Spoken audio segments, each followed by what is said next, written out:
So welcome back to my channel. अभी recently हमने एक प्लेलिस्ट करी है ऑन सेंट्रल टेंडेंसी। तो सेंट्रल टेंडेंसी क्या होता है कि अगर आपके पास बहुत बड़ा सा डेटा है, उस पूरे डेटा को अगर आप एक नंबर से रिप्रेजेंट करना चाहते हो तो उसको हम सेंट्रल टेंडेंसी बोलते हो या उसको एवरेज बोलते हैं। तो सेंट्रल टेंडेंसी भी बेसिकली 3 टाइप की होती है, मीन, मीडियन, मोड। और मीन भी हमने 3 टाइप का किया था, geometric mean, arithmetic mean and harmonic mean.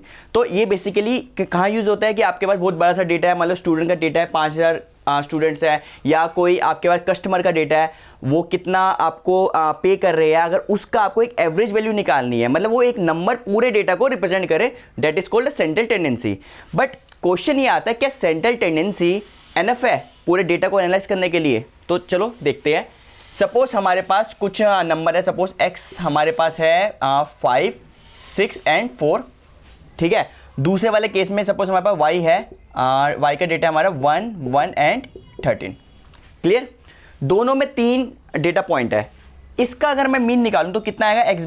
x bar mean कैसे होगा? 6, 4, 10, 15, 15 डिवाइडेड बाई 3, 15 डिवाइडेड बाई 3 कितना हो गया? 5। ठीक है, अब मैं इसका मीन निकालता हूँ y बार क्या होगा? 1, 13, 14, 15 means 15 divided by 3 which is also 5। मतलब दोनों डेटा सेट का जो मीन आया वो 5 आया। अब 5 एक सेंट्रल टेंडेंसी है, तो सेंट्रल टेंडेंसी का मतलब तो ये होता है ना, पूरा डेटा उस सेंट्रल टेंडेंसी के इर्द गिर्द घूमना चाहिए। तो देखो ये डेटा है 5, 6, 4, तो उसका जो मीन हमारा 5 आया ना, हमारे सारे डेटा पॉइंट ना 5 के आसपास ही है, ठीक है। तो ये इसको बेस्ट रिप्रेजेंटेशन दे रहा है, ठीक है। अब इस वाले डेटा में देखो कि यहाँ पर आपका 5 आपका मीन आया, ठीक है, 5 मीन आया, बट जो डेटा पॉइंट है एक तो एक है, ये बहुत छोटा है, और 13 तो बहुत ज़्यादा बड़ा है। तो मतलब इसका जो मीन आया है वो आपका 5 आया है, बट ये इसको बेस्ट रिप्रेजेंटेशन नहीं कर रहा, ठीक है। तो जो ये सेंट्रल टेंडेंसी जो ये आई ना, ये आपके डेटा को रिप्रेजेंट कर ही नहीं रही, ठीक है। तो हमें ये भी बहुत ज़रूरी है, सेंट्रल टेंडेंसी निकाल दी वहाँ तक तो ठीक है कि आपका पर डेटा था, आपने कोई भी सेंट्रल टेंडेंसी मीन, मीडियन या मोड निकाल दी, बट वो सेंट्रल टेंडेंसी कितनी रिलायबल है आपके डेटा के लिए, डेट इज़ ऑल्सो नेसेसरी, वो जानना भी बहुत ज़रूरी है। जैसे कि मान लो कि एक कुछ एग्जाम्पल लेते हैं कि मान लो 2 कस्टमर है, सपोज मेरे पास एक कस्टमर नंबर 1 है, ठीक है, और एक कस्टमर हमारे पास 2 है, ठीक है। अब ये दोनों कस्टमर ऑन एन एवरेज एक वीक के अंदर जो है, एक वीक के अंदर ये अपना पेमेंट कर देते हैं, उधार में माल लेते हैं, और एक वीक के अंदर ये दोनों के दोनों हमें पैसा दे देते हैं ऑन एन एवरेज, ठीक है। बट जो पहला वाला कस्टमर है वो कभी 6 दिन बाद देगा, कभी 7 दिन बाद देगा, कभी हो सकता है 8 दिन बाद दे दे, इसकी एवरेज ऐसे चलती है, इसके पॉइंट्स ऐसे चलते हैं। बट जो कस्टमर 2 है ना, वो तो कई बार तो ऐसा होगा कि 7 दिन तो छोड़ो, वो 14 दिन बाद पेमेंट करे, कई बार वो प्री पेमेंट कर दे, मतलब कि वो सामान खरीदने से पहले ही एडवांस पेमेंट कर दे, कई बार हो सकता है वो सीधा 7 दिन बाद पेमेंट करे। तो दोनों की एवरेज तो आपकी 7 बनी, दोनों के दोनों एवरेज ऑन एन एवरेज 7 दिन में पैसा देते हैं। बट डिफॉल्टर बनने के चांस किसके ज़्यादा हो गए? डिफॉल्टर बनने के चांस इसके ज़्यादा हो गए, क्योंकि इसमें वेरिएबिलिटी आ रही है, इसकी कुछ प्रिडिक्शन नहीं कर सकते, हो सकता है 14 दिन बाद, हो सकता है 1 महीने बाद एक पेमेंट करे, एवरेज की सेम आ रही है दोनों की एवरेज। तो हमें ये भी जानना जरूरी है कि जो आपने सेंट्रल टेंडेंसी निकाली वो कितनी रिलायबल है। मान लो मेडिसिन का कोई डेटा ले लो, 2 मेडिसिन है, एक मेडिसिन जो है वो 2 दिन के अंदर ठीक करती है मरीज को, और दूसरी भी मेडिसिन है वो भी ऑन एन एवरेज 2 दिन में ठीक करती है। बट पहली वाली मेडिसिन का जो अगर डेटा पॉइंट अगर देखा जाए तो कभी कभी तो आप मेडिसिन खाते ठीक हो जाओगे, कभी कभी हो सकता है वो 3 दिन भी लगा दे, हो सकता है वो 4 दिन भी लगा दे। बट जो दूसरी वाली मेडिसिन है वो ऑन एन एवरेज कभी 2 दिन में अगर वो ठीक करिए तो कभी वो 1.5 दिन में ठीक करेगी, कभी वो 2.5 दिन में ठीक करेगी। तो जो ज़्यादा रिलायबल जो रहेगी वो मेडिसिन नंबर 2 रहेगी, क्योंकि वहाँ जो आपकी जो सेंट्रल टेंडेंसी आई, पूरा डेटा भी उससे रिप्रेजेंट हो रहा है, ठीक है। तो अब इतना तो हमें समझ आ गया कि खाली central tendency is not enough for analysis of data, ठीक है। तो उसके लिए अब हमें क्या करना होता है, हमें ये देखना है जो हमारी सेंट्रल टेंडेंसी है वो कितनी रिलायबल है। तो उसके लिए हमारे पास एक वर्ड आता है डिस्पर्शन का। तो देखो डिस्पर्शन क्या होता है?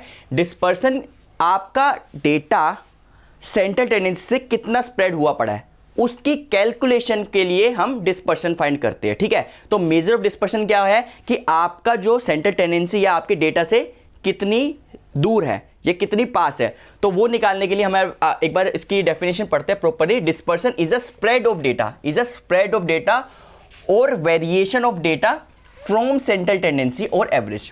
ठीक है। तो जब आप सेंट्रल टेंडेंसी निकालने के बाद आप नेक्स्ट स्टेप क्या करोगे, सेंट्रल टेंडेंसी की रिलायबिलिटी देखोगे। आप देखोगे कि वो जो सेंट्रल टेंडेंसी आई ना, वो आपके डेटा को कितना परफेक्टली रिप्रेजेंट कर रही है, ठीक है। तो उसके लिए हम निकालेंगे डिस्पर्सन। अब देखो डिस्पर्सन भी जो होता है ना, वो जो इसके मेजर जो होते हैं वो दो मेजर होते हैं, एक एब्सोल्यूट मेजर होता है और एक रिलेटिव मेजर होता है।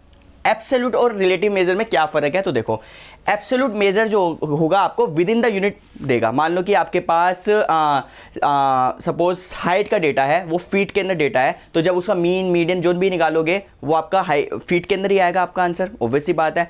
अगर आप एब्सोल्यूट डिस्पर्सन निकाल लियो तो जो डिस्पर्सन भी जो फीट के अंदर उसी यूनिट में आपको आंसर मिलेगा। बट रिलेटिव क्या होगा, इसके अंदर प्रॉब्लम क्या होती है कि मान लो एक मेरे पास हाइट का डेटा है, एक मेरे पास वेट का डेटा है, मैं दोनों को कंपेयर नहीं कर सकता। दो चीज़ों को कंपेयर तभी किया जा सकता है जब दोनों डेटा सेट की जो यूनिट सेम होनी चाहिए, तभी कंपेयर कर सकते हैं। मान लो मेरे पास यहाँ पे दो डेटा दिए गए हैं, एक एक्स का डेटा है, एक मेरा सपोज वाई का डेटा है। एक्स कुछ रिप्रेजेंट कर रहा है, वाई कुछ और रिप्रेजेंट कर रहा है। इसमें जो मीन मीडियन मोड निकालूंगा वो इस यूनिट के अंदर आएगा जो इसकी यूनिट है, और जो इसका मीन मीडियन मोड निकालूंगा वो जो y की यूनिट है वो उसमें आएगा। सेम जब मैं डिस्पर्सन निकालूंगा, अगर मैं एब्सोल्यूट मेजर ऑफ डिस्पर्सन निकालूंगा तो मुझे विद इन x की यूनिट में देगा, और एब्सोल्यूट मेजर ऑफ y में विद इन y की यूनिट में देगा। बट मैं इन दोनों के डिस्पर्सन को कंपेयर नहीं कर सकता क्योंकि स्केल सेम नहीं है। ये बिल्कुल सेम ऐसे एग्जांपल होगा, मान लो आपके पास दो क्लास है, ठीक है, एक क्लास 1 ये रही, this is class 1 and this is class 2, ये आपकी क्लास 2 है, ठीक है। अब क्लास 1 के अंदर जो है, मान लो मैंने 40 मार्क्स का मैंने टेस्ट लिया, और क्लास 2 में मैंने 50 मार्क्स का टेस्ट लिया। अब एक स्टूडेंट के, जो क्लास 1 का एक स्टूडेंट है, उसके आए 39 नंबर, और एक क्लास 2 का जो स्टूडेंट है उसके आए सपोज 43 नंबर। अब दोनों में से किसने ज़्यादा अच्छा परफॉर्म किया, हम कंपेयर नहीं कर सकते। क्यों नहीं कंपेयर कर सकते, क्योंकि इसका जो बेस स्केल है वो 40 है, 40 मार्क्स में से उसके 39 आए और इसका 50 मार्क्स में से 43 आए, तो आप ऐसे इसको कंपेयर नहीं कर सकते। हाँ, अगर यहाँ से मैं दो स्टूडेंट उठाऊं कि एक के 39 है और दूसरे के 38 है, तो मैं कह सकता हूँ 39 वाले ने इससे अच्छा परफॉर्म किया। सेम यहाँ के लिए कह सकता हूँ, बट मैं दोनों के एक स्टूडेंट यहाँ से निकाल कर और एक स्टूडेंट यहाँ से निकाल कर उनको मैं कंपेयर अभी नहीं कर सकता क्योंकि स्केल डिफरेंट है। Same for absolute major. Absolute major क्या होता है, जो भी आपका जिस भी डेटा पे आप एनालाइज कर रहे हो उसकी जो यूनिट है, आपको जो डिस्पर्सन की जो वैल्यू देगा ना वो उसी यूनिट में देगा। तो आप दो डिफरेंट टाइप को डेटा को आप कंपेयर नहीं कर सकते। रिलेटिव मेजर में क्या होता है, रिलेटिव मेजर ये दोनों को एक ही स्केल पर ले आता है। मोस्टली यूजली हम परसेंटेज में निकलता है रिलेटिव मेजर, जो हम अभी आगे देखेंगे। तो रिलेटिव मेजर क्या होगा कि मान लो कि मेरे एक्स डेटा का मैंने रिलेटिव मेजर ऑफ डिस्पर्सन मान लो कुछ 25% आया और इसका रिलेटिव मेजर सपोज 26% आया, ठीक है। तो मैं कह सकता हूं कि ये 25% ये कम है 26। अब मैं यहां पे कंपेयर कर सकता हूं क्योंकि रिलेटिव मेजर क्या होता है, वो एक बेस स्केल में आ जाएगा। सेम चीज़ यहां पर अगर मान लो मेरे पास क्लास का डेटा है, अगर मान लो मैं इसको परसेंटेज में ले आऊँ कि अगर इसके 39 मार्क्स आए हैं, 39 मार्क्स आए हैं 50-40 में से, तो इसका कितने परसेंट बनेगा, और इसके 43 मार्क्स आए हैं 50 में से, तो इसका कितना परसेंटेज बनेगा। तो इनका परसेंटेज उसका परसेंटेज, अब जो वैल्यूज आएगी ना यहाँ पे, सपोज इसकी एक्स आ रही है इसकी वाई आ रही है, तो अब मैं कंपेयर कर सकता हूँ। जिसके परसेंटेज ज़्यादा होगी उसने ज़्यादा अच्छा परफॉर्म किया। तो आई होप डैट ये आपको समझ आ गया कि एब्सोल्यूट मेजर और रिलेटिव मेजर क्या होता है, ठीक है। अब हमें देखना है डिस्पर्सन को कैलकुलेट कैसे करते हैं। तो देखो, जैसे सेंट्रल टेंडेंसी को भी डिफरेंट टाइप से कैलकुलेट करते हैं, मीन हो गया, मीडियन हो गया, मोड हो गया, वैसे ही जो हमारा मेजर ऑफ डिस्पर्सन होता है वो भी हमारे डिफरेंट टाइप से हम कैलकुलेट करते हैं। हमारे पास डिफरेंट मेथड्स होते हैं। डेटा किस टाइप का है उस डेटा को देखकर हम वो वाला मेथड निकालते हैं। तो अभी हम देखते हैं कौन कौन से मेथड है डिस्पर्सन को कैलकुलेट करने के। नाउ हम देखते हैं कि मेजर ऑफ डिस्पर्सन के कौन कौन से मेथड्स होते हैं। तो देखो, ये डिस्पर्सन है, एक तो ये एब्सोल्यूट मेजर हो गया, ये रिलेटिव मेजर हो गया। रिलेटिव मेजर मतलब कि दो डिफरेंट डेटा को कंपेयर करने के लिए, और अगर विद इन द डेटा में कंपेयर करना है तो हम एब्सोल्यूट मेजर से हमारा काम चल जाएगा। तो देखो, पहला जो मेजर होता है वो होता है रेंज, ठीक है। अब ये क्या होता है वो हम नेक्स्ट वीडियो में देखेंगे। इस वीडियो में एक बार हमने ओवरऑल देखना है। तो एक रेंज होता है, तो इसका जो रिलेटिव मेजर होगा वो होगा कोफिशिएंट ऑफ रेंज, ठीक है। सेकंड आता है हमारे पास मेथड ऑफ डिस्पर्सन का inter quartile range, IQR। Third आता है आपका क्वार्टाइल डेविएशन। तो इन दोनों का जो कोरस्पॉन्डिंग रिलेटिव मेजर होता है वो होता है कोफिशिएंट ऑफ क्वार्टाइल डेविएशन, ठीक है। नेक्स्ट आपका आता है मीन डेविएशन। तो मीन डेविएशन के कोरस्पॉन्डिंग आता है coefficient of mean deviation. Next आता है हमारे पास स्टैंडर्ड डेविएशन एंड वेरिएंस, तो इसके कोरस्पोंडिंग जो आपका रिलेटिव मेजर होगा वो कोफिशिएंट ऑफ वेरिएंस होगा, मतलब इन दोनों के कोरस्पोंडिंग जो रिलेटिव मेजर आपका ये होगा। तो अब नेक्स्ट वीडियो में क्या पढ़ेंगे, range and coefficient of range. हमारे पास 3 टाइप के डेटा होते हैं, एक individual series, discrete series and class interval. हम तीनों टाइप के डेटा के लिए एक वीडियो में हम रेंज पढ़ेंगे, दूसरी वीडियो में इंटर क्वार्टर रेंज, नेक्स्ट में क्वार्टाइल डेविएशन, नेक्स्ट में mean deviation, next standard deviation and variance. एक को हमें डिटेल में हम पढ़ेंगे। तो थैंक यू वेरी मच।